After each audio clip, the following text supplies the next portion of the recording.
The chaos erupted. A child was missing in the Mr. state's Jones, largest please mall, return to your and the post. police were chasing shadows. But the old black security guard on the night shift saw something everyone else had missed. "You're looking in the wrong place," he whispered, staring at the security feed. "It's not a kidnapping. It's a rescue." He knew because he recognized the look in the mother's eyes. It was the same terror he'd seen on his own wife's face the night she disappeared forever. To the thousands of shoppers who swarmed the polished corridors of the Galleria Mall, he was just part of the architecture. Samuel Jones, at 62, was a night shift security guard, a man who moved with a slow, deliberate economy that made him all but invisible. Dressed in a simple, ill-fitting gray uniform, he was a silent ghost who walked the endless, echoing halls after the last stores had closed, his presence a quiet, unassuming bulwark against the dark. The mall's management, particularly the brisk, ambitious director of operations, a woman named Catherine Finch, saw him as a relic. A reliable, if uninspired, employee who was good for locking doors and reporting the occasional leaky faucet. They never suspected they were looking at former homicide detective Samuel Jones, a man who had once been a legend in the city's police force. A man known for his almost supernatural ability to read a crime scene, to see the story hidden in the small, overlooked details. A man who had walked away from it all 20 years ago after the unsolved disappearance of his wife, a case that had shattered his faith in the very system of justice he had sworn to uphold. He had chosen a life of quiet observation, a world where the stakes were low and the ghosts of the past could be kept at bay by the simple, repetitive rhythm of his nightly patrols. The crisis began at 8:47 p.m. on a crowded Friday night, in the chaotic heart of the mall's massive food court. A 6-year-old girl named Lily, with bright red ribbons in her hair, had vanished. One moment she was sitting at a table with her mother, a young, frantic-looking woman named Sarah, and the next, she was gone. The mall's security protocol, designed by Catherine Finch herself, was activated with ruthless, high-tech efficiency. Every exit was sealed within minutes. A frantic, grid-by-grid search was initiated.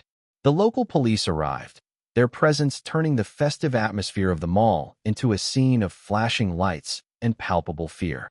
At the center of the command post, set up near the gurgling main fountain, Catherine Finch was a whirlwind of sharp, decisive action, her voice crisp and authoritative as she directed her teams. "Check the service corridors. Review the camera feeds from the west entrance. I want a full sweep of every retail stockroom now." But the system, for all its efficiency, was failing. The camera footage showed nothing. The security teams found no sign of the little girl. The police were chasing a ghost. An hour passed, then two. The initial, controlled panic was beginning to curdle into a grim, public relations nightmare. From his small, windowless security office in the mall's basement, Samuel watched the chaos unfold on his bank of monitors. He was not officially part of the active search. His role was to maintain the building's lockdown, a quiet anchor in the storm. But he was not just watching the screens. He was reading them. While the police and Finch's team were frantically scanning for the image of a lost little girl, Samuel was focused on something else. He was watching the mother. He had pulled up the footage from the food court from the minutes before Lily had disappeared. He watched as Sarah, the mother, spoke to her daughter. He saw the tension in her shoulders, the way she kept glancing not at her child, but at a man sitting 2 tables away, a large, nondescript man in a baseball cap who was pretending to read a newspaper. He saw the way Sarah had subtly, almost invisibly, pushed a small, folded note under her daughter's plate. He saw the way the man in the baseball cap stood up and walked away at the exact same moment Sarah had created a small distraction by accidentally spilling her drink. And he saw the look in her eyes. It was a look he had seen 1,000 times in his old life. It was not the panicked, surprised terror of a mother whose child has just been snatched. It was the deep, soul-deep, calculated terror of a woman executing a desperate, high-stakes plan. He knew, with a certainty that settled in his bones like a winter chill, that this wasn't a stranger abduction. The man in the baseball cap was not a monster who had stolen a child. He was an ally. The mother hadn't lost her daughter. She had handed her off. He had to tell them. He knew the dismissal he would face, but the lives of the woman and her child could be at stake. He made his way up from the basement to the chaotic command post. He approached Catherine Finch, who was in the middle of a heated conversation with the lead police detective. "Ma'am," Samuel began, his voice quiet but clear. "I believe you are looking for the wrong thing." Finch spun around, her face a mask of annoyance. "And who are you?" "I'm the night watchman, ma'am," he said. "Samuel Jones. I've been reviewing the food court footage. I don't think this was a stranger abduction. I think the mother planned it." The police detective, a young, ambitious man who clearly deferred to Finch's authority, let out a short, incredulous laugh. "Sir, with all due respect, we have a grieving mother over there who is in hysterics. Are you seriously suggesting she staged her own daughter's kidnapping in the middle of a crowded mall?" "I'm suggesting," Samuel said, his gaze steady, "that you are seeing the performance, not the play. Look at the footage from before the disappearance. Watch her eyes. Watch her hands. She is not a victim. She is an operative." Catherine Finch stared at him, her expression a mixture of contempt and disbelief. She had spent a fortune on a security system run by highly trained professionals. The idea that this old, tired-looking security guard had seen something her entire team had missed was not just unlikely, it was an insult. "Mr. Jones," she said, her voice dripping with condescension, "I appreciate your creative input, but we are in the middle of a critical incident. Please return to your post and leave the detective work to the professionals." The dismissal was absolute. The young detective smirked. Samuel nodded slowly and retreated, melting back into the shadows of the mall. He had offered them the key, but they were too blind to see it. He knew then that if the woman and her child were to be saved, he would have to do it himself, a ghost hunting a ghost in the vast, echoing corridors of the lockdown mall. The condescending dismissal from Catherine Finch and the police detective was a familiar echo from Samuel's past. He had spent the latter half of his career fighting against the same kind of arrogant blindness, ambitious superiors who saw what they expected to see, who valued procedure over perception. He retreated to his basement office not in defeat, but with a renewed, grim sense of purpose. They had drawn their circle of investigation too small, focusing only on the moment of the girl's disappearance. He knew the truth was in the hours leading up to it. While the teams upstairs were re-sweeping the same corridors and re-interviewing the same panicked shoppers, Samuel began his own quiet, methodical investigation. His domain was the digital ghost of the mall, a comprehensive network of over 500 security cameras, maintenance logs, and keycard entry records. To Finch's team, it was a mountain of data to be searched with keywords, lost girl, red ribbons. To Samuel, it was a living, breathing timeline of the entire day. He started with the mother, Sarah. He pulled her credit card transaction records from the mall sales database. On the surface, they were normal: a toy store, a pretzel stand, a children's clothing store. But Samuel wasn't looking at what she bought. He was looking at when. He cross-referenced the timestamps of her purchases with the security footage from each location. He found the first thread. At 4:15 p.m. in the clothing store, while Sarah was paying for a small dress, she had accidentally dropped her wallet. The footage showed her fumbling to pick up the contents. But Samuel, watching with the practiced eye of a detective, saw it for what it was, a classic dead drop. As she gathered her cards, her hand had brushed against the hand of another woman in line behind her, a woman who had then immediately left the store. He ran the image of the second woman through the mall's facial recognition system. No match. She wasn't in their database of employees or known shoplifters. She was a ghost. He then turned his attention to the man in the baseball cap from the food court, the man who had been sitting 2 tables away from Sarah and Lily. The police had identified and questioned him. He was a tourist with a flight to Chicago leaving the next morning, and he claimed to have seen nothing. He had been released after a cursory interview. But Samuel didn't accept the easy answer. He began tracking the man's movements through the mall, camera by camera, for the entire hour before the girl's disappearance. The man had not been behaving like a tourist. He hadn't been shopping. He had been conducting counter-surveillance.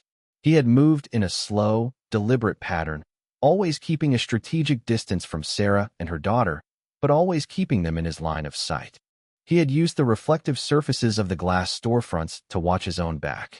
These were not the movements of a tourist. They were the practiced, disciplined movements of a professional. The final piece of the puzzle came from a place no one else would have thought to look: the mall's maintenance logs.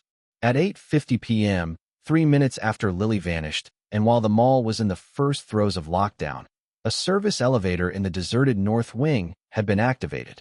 Its destination, the sublevel parking garage. The activation had been logged as an automated maintenance cycle, a routine event the security team had no reason to flag. But Samuel knew the maintenance cycles for that elevator only ran on Monday nights.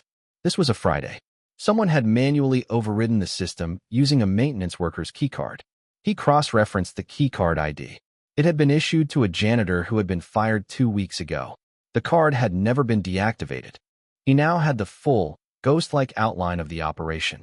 A mother executing a plan, a professional operative providing surveillance and support, a second unknown woman acting as a courier, and a prearranged escape route using a compromised service elevator.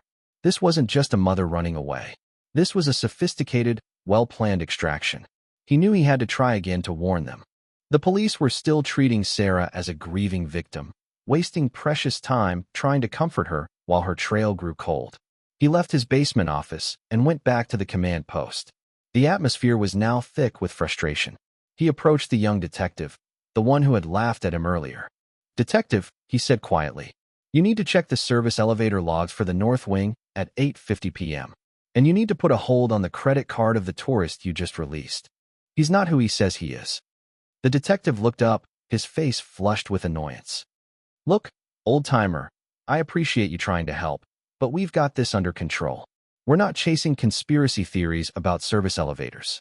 He turned his back, dismissing Samuel completely. But Catherine Finch, who had been listening from a few feet away, had a flicker of something in her eyes. The first dismissal had been easy, a reflex. But this second, more specific piece of information, delivered with the same quiet, unshakable certainty, was harder to ignore. Her entire, expensive security system had produced nothing for 3 hours. The old night watchman had come back with 2 new, concrete, and verifiable leads. "Wait," she said, her voice sharp, stopping the detective as he turned away. She looked at Samuel. "What made you look at the service elevators?" "Because it's the only way out of this mall that doesn't pass a single primary security camera," Samuel replied instantly. "It's a blind spot, a ghost corridor, the same way the mother's grief is a blind spot. You are all so focused on the screaming, you have forgotten to look at the silence." Finch stared at him, a battle raging behind her cold, intelligent eyes. Her pride, her faith in her own system, was at war with the undeniable fact that her system had failed, and this man, this relic, was offering her the first real thread she'd had all night. Catherine Finch was a woman who trusted systems, not people. Her entire career was built on the cool, clean logic of protocols and data. But her system had failed. The protocols had produced nothing. The data was a blank wall. And now, the only person offering a new, logical path forward was the one man she had professionally and instinctively dismissed, the old night watchman.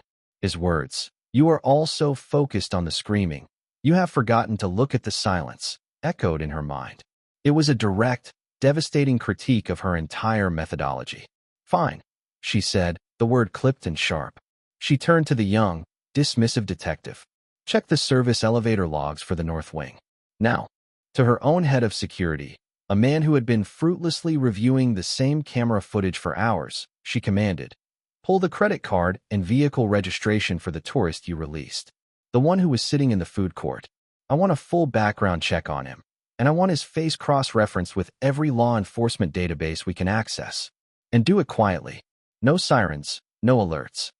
The men, though visibly annoyed at taking orders based on a janitor's hunch, scrambled to obey.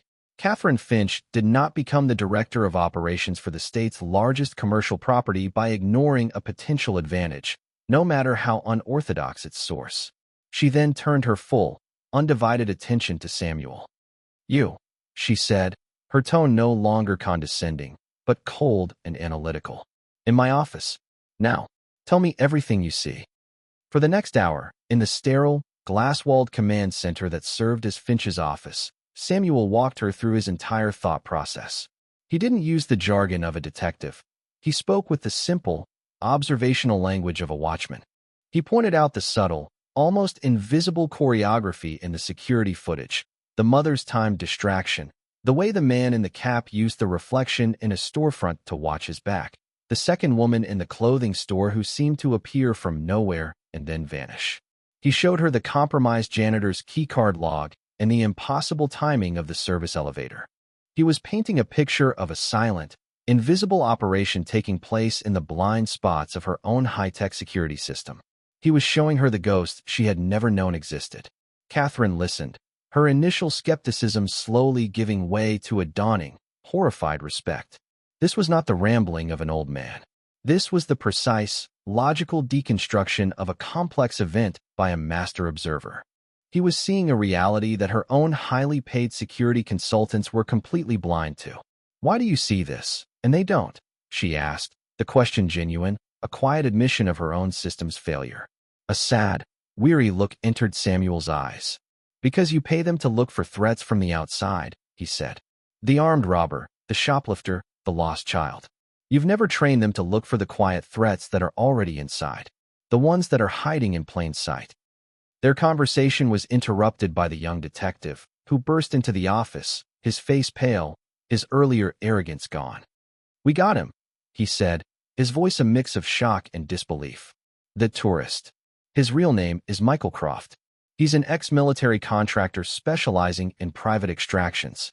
He was boarding a charter flight to a private airfield in Virginia. We stopped him on the tarmac. And the service elevator. The logs show it was activated at 8:50 p.m., just like the old man said. There's more.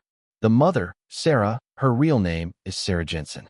She's been living under an assumed identity for the past 2 years.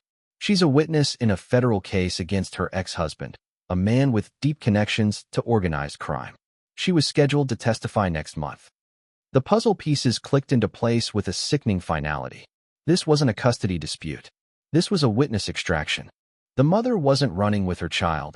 She was running for her life, trying to disappear before her ex-husband could silence her and her daughter permanently.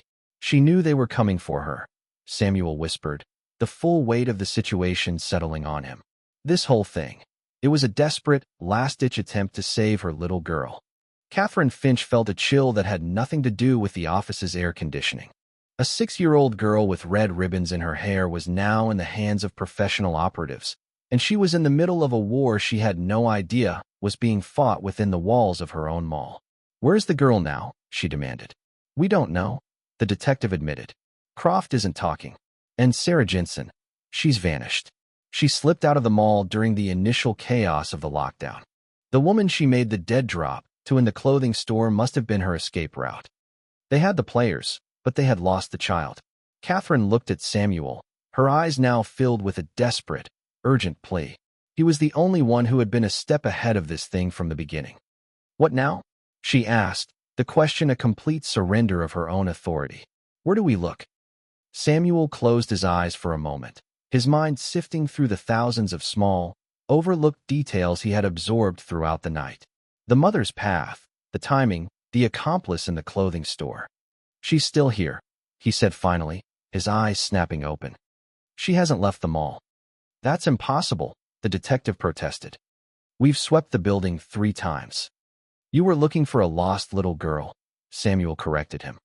"You were not looking for a hidden one. The woman Sarah met in the store, she didn't just take a wallet. She took the girl's backpack, and in it was a change of clothes.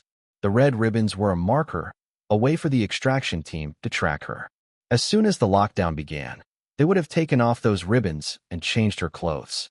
You were searching for a girl in a pink coat with red ribbons. You should be searching for a boy in a blue hoodie and jeans." The detective stared at him, speechless. "And her mother wouldn't have gone far," Samuel continued, his mind's eye tracing a map of the mall's hidden spaces. "She would need to be close, to make sure her daughter was safely away. There's a series of decommissioned service tunnels under the old department store in the East Wing. They're not on the official blueprints anymore. They were sealed off years ago." He looked at Catherine. "But a man with my job. He knows all the forgotten doors."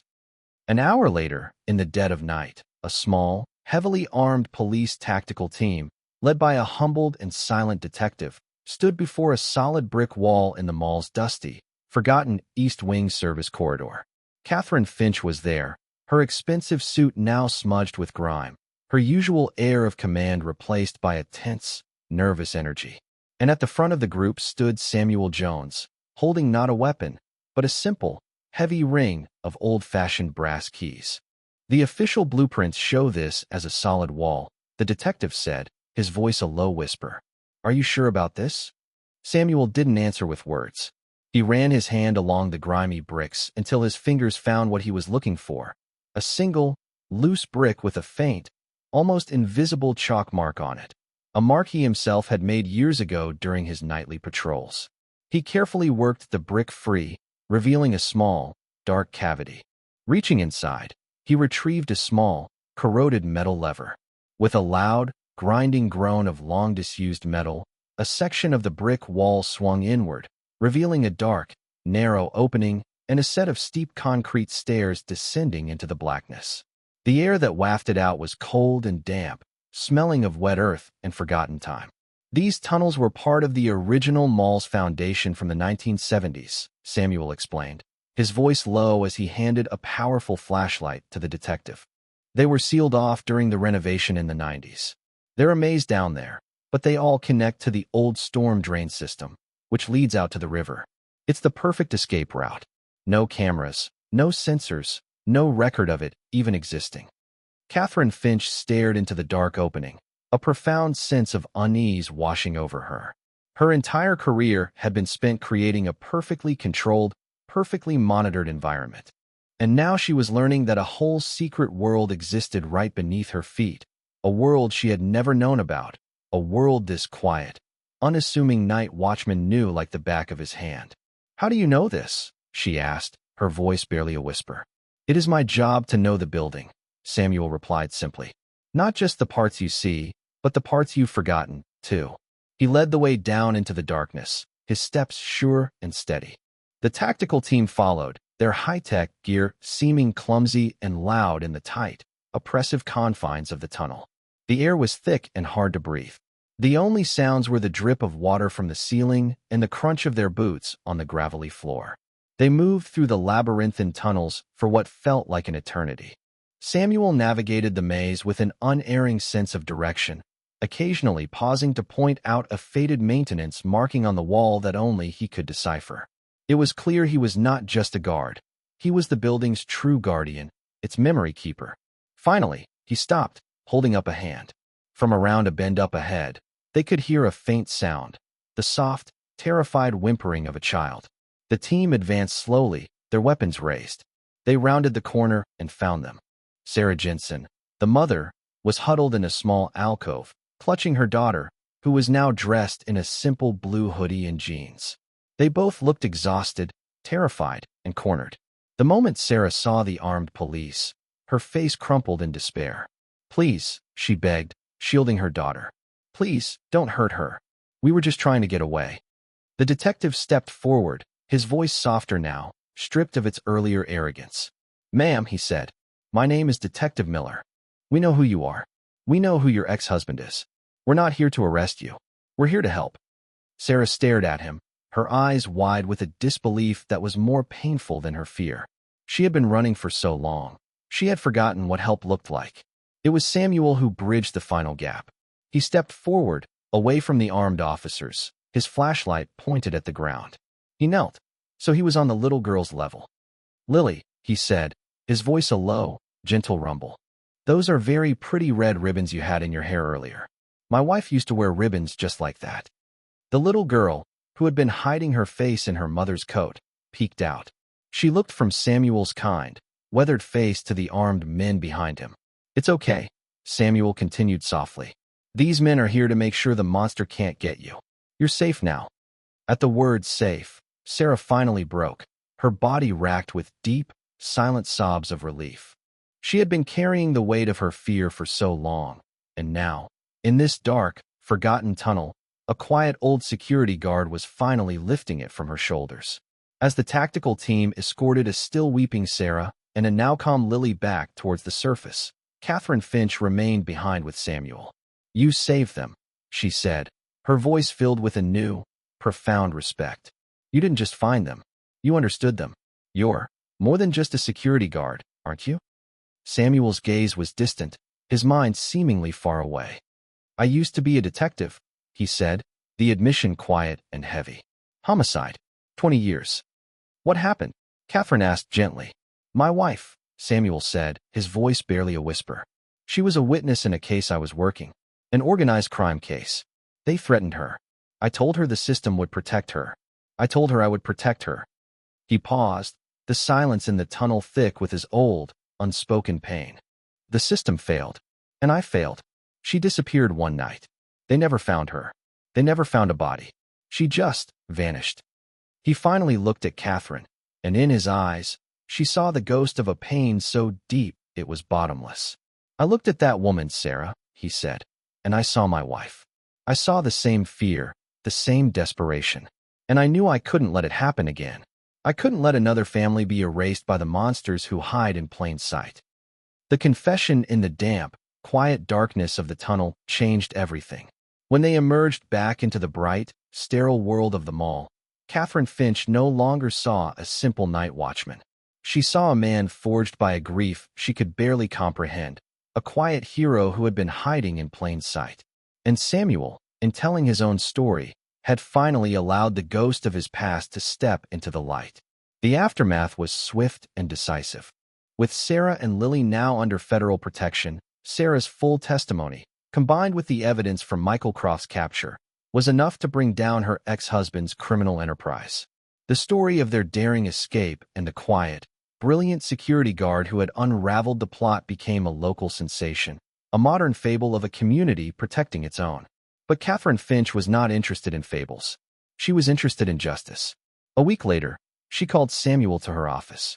It was the same glass-walled command center where she had once dismissed him, but the atmosphere was entirely different. She did not sit behind her desk. She sat in one of the visitors' chairs, a simple, profound gesture of respect that spoke volumes. The mall's board has approved the new security protocols, she began, her tone all business, but her eyes soft with a new, unfamiliar warmth. We're sealing the old service tunnels, upgrading the camera software to include behavioral analysis, and implementing a new invisible threats training program for our staff. That's a good start, Samuel said, his voice a low, steady rumble. It is a start, she agreed. But it's not enough. A system is only as good as the people who run it. And I have come to realize that I have been blind. I built a fortress to keep out the obvious monsters, and I never once thought to look for the quiet heroes who were already inside. She leaned forward, her hands clasped. Samuel, I am creating a new position. Director of Special Operations and Proactive Security. It's not about watching cameras or locking doors. It's about seeing the things that other people miss. It's about understanding the human element. The job requires the mind of a detective, the patience of a watchman, and the heart of a guardian. There is only one person I know who is qualified. Samuel was silent for a long time. He looked out the massive window at the sprawling mall below, at the thousands of people moving through its corridors. For 20 years, he had been running from the world of violence and pain he had once inhabited. He had chosen the quiet, safe world of a watchman. To accept her offer would be to step back into that world, to once again face the monsters. I am not the man I used to be, he said finally, his voice heavy with the weight of the past. That detective, he died the night he lost his wife. No, Catherine said, her voice firm but gentle. He didn't die. He just went undercover. He's been here all along, watching, waiting. That detective is the man who saved that little girl. He's the man who saw what I couldn't see. And he is the man I need. She stood up and extended her hand. Please, Samuel, come back into the light. We need you. He looked at her outstretched hand. He thought of his wife, of the promise he had made to protect people. And he thought of Sarah and Lily, now safe in a new city, with a new life, because he had chosen not to stay silent. He had failed his wife 20 years ago, but he had not failed them. And in that, there was not a cure for his grief, but a kind of peace. He took her hand. All right, Director Finch, he said, and for the first time in 2 decades, a small, genuine smile touched his lips. Let's get to work. The story of the night watchman who saved the little girl became a quiet legend at the Galleria Mall. Catherine Finch, once a cold, data-driven executive, became a different kind of leader, one who valued the quiet wisdom of her staff as much as the data from her security systems. She and Samuel became an unlikely, formidable team, and under their joint watch, the mall became the safest commercial property in the state. Samuel Jones never wore a detective's badge again. He didn't need one. He walked the same halls, his gait still slow and deliberate, but he was no longer invisible. The employees, from the high-end boutique managers to the teenage food court workers, all knew his name. They would stop him, not just with security concerns, but with stories, with observations, with the small, human details that he knew were the true keys to keeping the peace. One evening, a year after that fateful night, he was standing by the main fountain when a young couple approached him, their faces lit with a familiar, happy glow. It was Sarah and Lily. They were just passing through town and had wanted to stop to say thank you one more time. Lily, no longer a terrified, silent child, ran to him and threw her arms around his legs in a fierce hug. "Thank you for finding us, Mr. Sam," she said, her voice bright and clear.